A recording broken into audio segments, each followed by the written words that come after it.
Yes. I am live now in the Balanced Beauties group. So I'm so excited that you're here.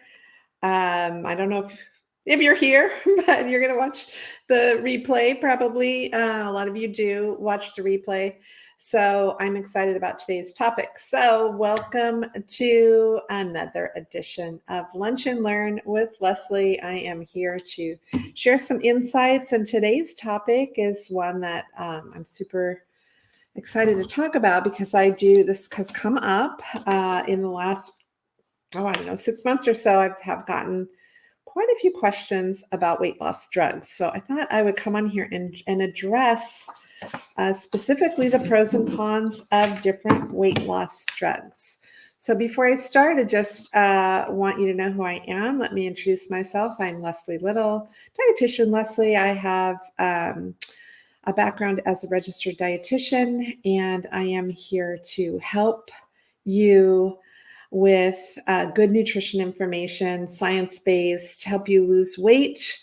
If you're over 50, struggling with menopausal weight gain, that is what I'm here for, to share my knowledge with you. So, most of us in this group are here because we care about good health and good nutrition and keeping our bodies working as we age. So I'm excited to share the pros and cons with you of different weight loss drugs like semaglutide, Ozempic. Those are the two kind of common ones. I'm just going to keep double checking my phone.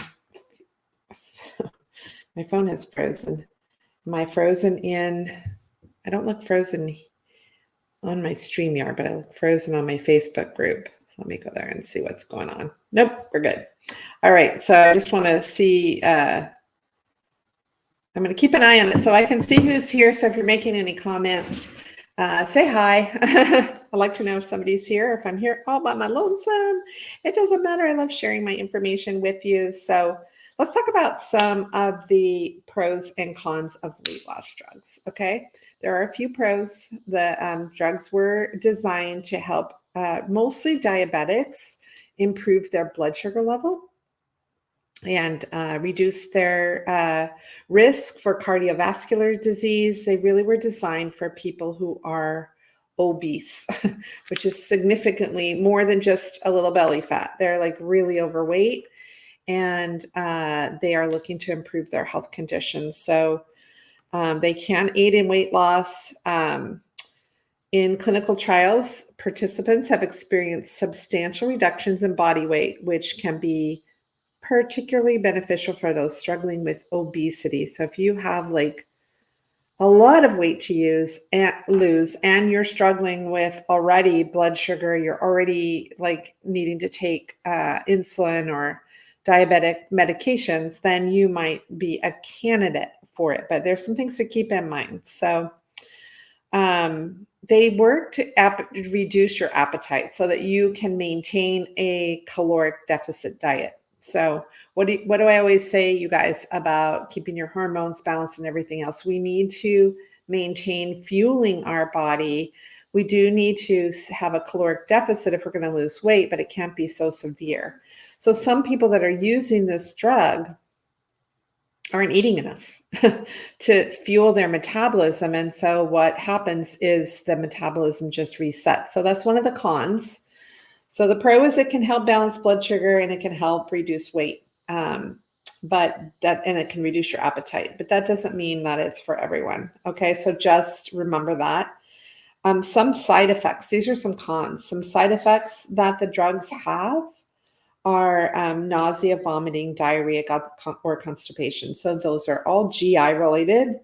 They can be uncomfortable, and those can deter people from continuing the medication or from living their life the way they want to live their life. There are a lot of potential long-term side effects, you guys, that are not yet fully understood, as these drugs are relatively new. So I think that's the biggest concern that I have with them, is we don't know, because they're new, how it's going to affect you long term. They can be expensive, and they're not always covered by insurance. And then you can develop a reliance on the medications. That's another con, where if you are really relying on that medication and you're not adjusting your diet and lifestyle, then you're going to have to stay on it.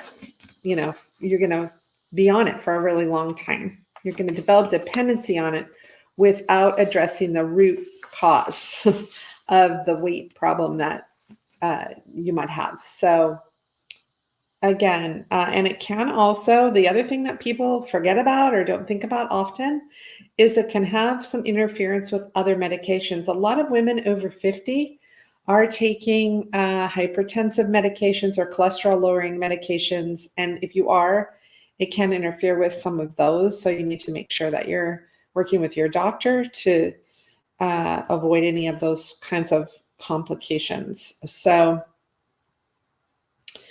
those are the negative side effects. Again, the biggest one is it's a new drug and we don't really know. I'm just checking my phone again. We don't really know the long-term side effects of it. And then also it's not really addressing the root cause of the problem. So if you're unable to balance your blood sugars with diet, if you're unable to lose weight with diet, there's some issues there that can be addressed. Lifestyle factors is one of the things that I cover in my coaching programs. The other thing is you want to keep in mind that so far, the percent of people who gain weight back is pretty high once you stop taking the drug. So that, again, is because this has not yet addressed the underlying cause. It's like putting a Band-Aid on and treating a symptom, which is high blood sugar and higher risk and obesity, which is a disease diagnosis, is treating these symptoms and it's not treating the root cause. So we're all about helping with a root cause here. So some of the reasons why people gain weight back after they stop it is because of appetite regulation. The drug has been regulating your appetite and not you regulating your appetite. There also is the whole metabolic adaptation thing. Your body thinks it's starving itself because you're not eating enough to sustain your body's functions, and you're using the drug to do that. So your body is going into starvation mode. So once the medication stops, you go back to eating what you normally eat before, and you're gonna, if it's not carefully managed, you'll gain the weight back. And then the behavioral factors. So while you're on the medication, you might rely only on the effects of that to manage your weight, and without you doing the concurrent lifestyle and behavior changes such as diet, right, and exercise, right, maintaining that weight loss becomes challenging after you stop taking the drug. So a couple of things you can do. A holistic approach is, of course, to if you're going to use one of these drugs to aid you, you're going to want to work with somebody to make sure that you are making the sustainable dietary habit changes that you need to make, getting regular physical activity, and working on your behavioral eating habits, and then a gradual transition coming off of it. So again, in conclusion, they can be effective at achieving some weight loss goals. They're not meant for everybody. They're meant to be kind of a support aid for people who are significantly obese or already have disease processes happening.